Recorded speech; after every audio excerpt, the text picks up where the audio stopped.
It's been a little over a year since my last everyday carry video, and going through everything again, more has shifted than I expected. Back then, I was paring down years of accumulation into a core that actually made sense. I figured that this update would just be a small refresh on top of that. Instead, going piece by piece, only a few things actually stayed the same. Most of it moved, not because I rethought my approach to carry, but because life just moved around it. Today, I'll walk through what stayed, what's changed, and the reasoning behind each shift. Let's dive in. My phone this year is the iPhone 17 Pro, and for the first time, I went with 1TB instead of my usual 256GB. Two things pushed me toward the upgrade. The storage was overdue, but the bigger factor was the battery on my iPhone 13 Pro. Even after one replacement, it kept failing, overheating easily under normal use. That's not something I'm willing to work around, so this was less about wanting the newest thing and more about needing a phone I could actually rely on again. For protection, I moved to RIMOWA's MagSafe case, which is a shift from the TPU case I used for nearly 3 years. This one is polycarbonate and shockproof TPU, built specifically for MagSafe compatibility, which the old one never had. I picked it up online when I upgraded, without realizing that when I went to look it up again, it was no longer listed on RIMOWA's site. I'm not sure if that means it's been discontinued or simply cycled out for a newer version, but either way, I'm glad I got mine when I did. If you're curious about RIMOWA beyond phone accessories, I do have a full review of my suitcase after 2 years of travel, so that's worth a watch if you're into the brand. The Rolex Submariner No Date, reference 124060, is still the piece I reach for the most. Nothing about it has really changed, aside from a few more scratches it's picked up along the way, which feels right for a watch that gets worn this often. It remains the one that works for nearly any situation, and day to day it's still on my wrist more than anything else I own. What keeps it in that position is how little thought it actually requires. The 41mm case, the Cerachrome bezel, the 300-meter water resistance, none of that is really about diving for me. It's about never having to think twice before putting it on. Shower, gym, pool, dressed up for dinner, it doesn't ask anything of me, and that's rare for a watch this recognizable. Most pieces that stand out this much tend to demand a specific occasion. The Sub just doesn't. It moves from a t-shirt to a blazer without ever feeling out of place in either direction. And that kind of range is harder to design for than people realize. A lot of watches try to claim that same versatility. Very few actually deliver it. I know it's not a controversial pick, and at this point it doesn't really matter what anyone thinks about a Submariner. It's become such a universal icon in watches that it just belongs in any collection, mine included. The Hermès Calvi is still the card holder I carry every day. It's made from Epsom calfskin, and the design is about as minimal as it gets. There are 2 slots, one for cards and one that happens to fit an AirTag perfectly, which solved a real problem for me after nearly losing a previous wallet wedged in a hotel couch. Compact and sleek, it's honestly one of the better interpretations of minimal design I own. Function stripped down to exactly what it needs to be and nothing more.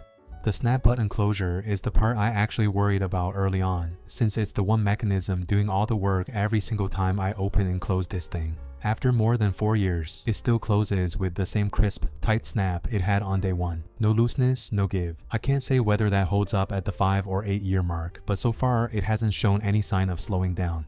After 4 years of daily use, the Epsom leather has held up without a single sign of wear worth mentioning. That durability is really the whole story here. When something is built well, it just continues to work quietly in the background of everything else.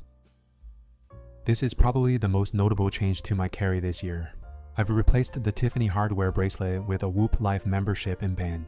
I want to be upfront about how this happened, because it wasn't something I set out to do. I have a Chase Sapphire Reserve card, and card holders get a statement credit that covers the cost of the Whoop Life subscription and band. I'd never been someone drawn to health tracking devices before this. It just wasn't on my radar. But with the cost already covered, I figured there was no real reason not to try it. I haven't taken it off since. What kept me wearing it is the depth of the data and the AI-driven recommendations that come with it. The app breaks things down into sleep, recovery, and strain, and none of it is just a number thrown at me without context. It's backed by actual measurements, heart rate variability, resting heart rate, things I never used to think about before this.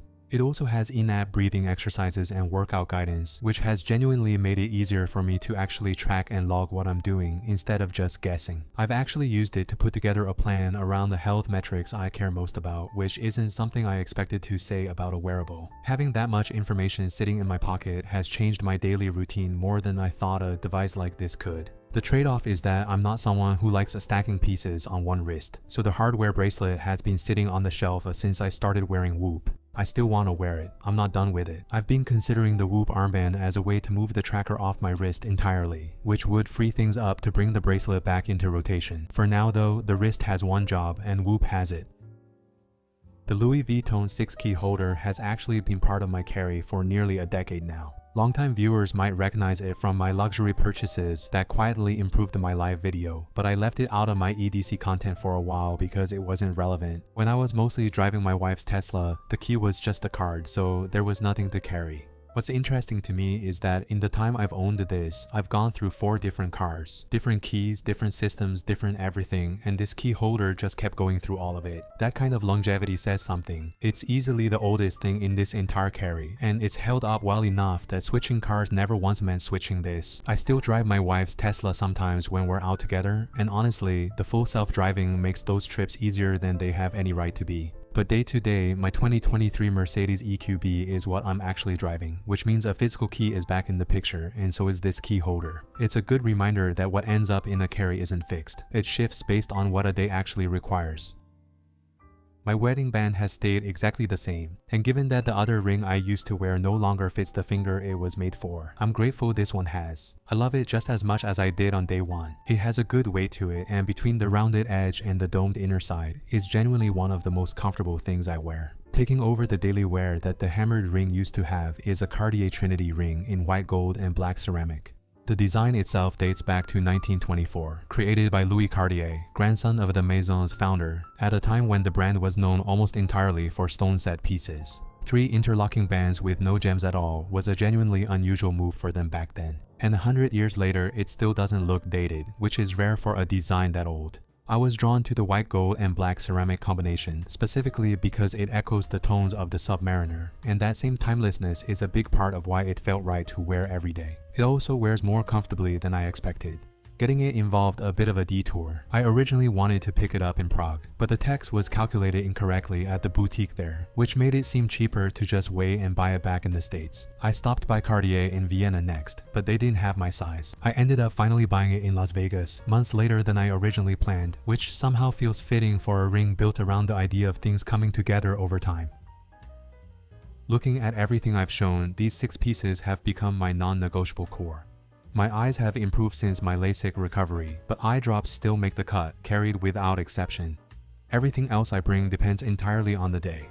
One thing that started riding along more often, even if it's not something I carry every single day, is the Hermès Ulysses notebook I picked up this year. It's a leather cover paired with a blank refill. No lines or structure imposed on the page. I got it wanting to get back into sketching, and so far I've only filled 2 pages. The goal isn't to fill it for the sake of filling it, it's to have something with me for whenever downtime shows up, so I can put down whatever's caught my attention that day. It's slow going, but that's kind of the point. I'll also mention for anyone who remembers last year's video that the sunglasses I talked about didn't make the carry this time. Nothing went wrong with them. I just found myself reaching for other things more often this year. More of this carry turned over this year than I expected going in, but the reasoning behind each piece hasn't changed at all. Everything still comes back to what actually earns its place, not what looks good sitting still. That's the part of this that hasn't moved even as most of the objects around it have.